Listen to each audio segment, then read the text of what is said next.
अस्सलाम वालेकुम दोस्तों, तुसी वेखदे पियो पाक पत्रकास्ट। मैं थोड़ा दोस्त अहमद फराज। दोस्तों सब तो पहले रिक्वेस्ट है चैनल को सब्सक्राइब कर लो। फेसबुक वाले बरावीर बहुत अच्छे पेज को फॉलो कर लो।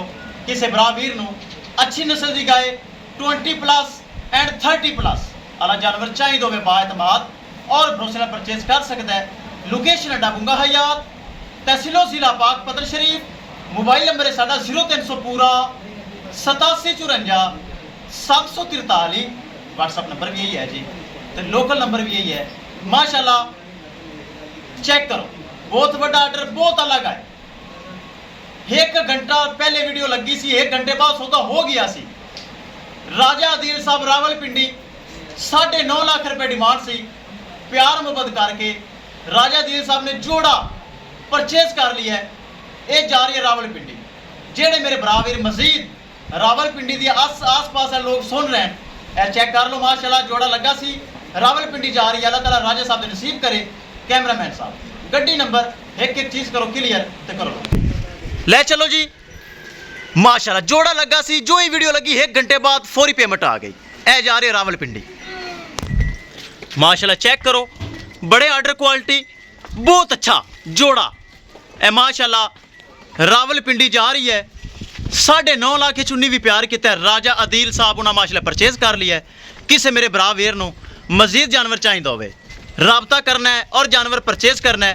दोस्तों पाक पतनकाव से अच्छे जानवर, मयारी जानवर और गारंटी वाले जानवर मौजूद होंगे हैं। माशाल्लाह ए चेक करो, बहुत अच्छे क्वालिटी वाइज जानवर। माशाल्लाह चेक करो कैसी गाय है। अगर इन्हें 30+ नहीं करना तो किन्ने करना है? हाली हफ्ता सून दे बाकी भी है।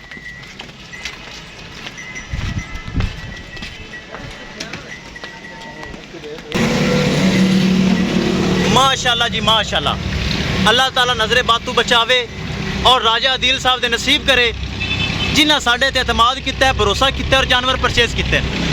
लो जी गड्डी नंबर विखाइए, अल्लाह दे सुपुर्द। लो जी दोनों जानवर हो गए लोड।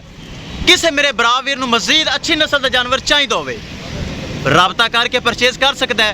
दोस्तों पाक पतनकाव से अच्छे जानवर, मयारी जानवर, गारंटी वाले जानवर, एतमाद और भरोसे वाले जानवर मौजूद होंगे हैं। हाँ भाई बेलिया खुश है, राजी हैं? लो जी इनाम उन्हें गल है, राजा साहब ने खुश किया मुलाजम नूं। लो जी इंशाल्लाह दोस्तों मिलांगे एक नई वीडियो के नाल। अपने फराज दोस्त दे इजाजत, अल्लाह नहीं के बान। लो जी अल्लाह दे सुपुर्द, अल्लाह ताला खैर सलामती पिंडी ले जावे।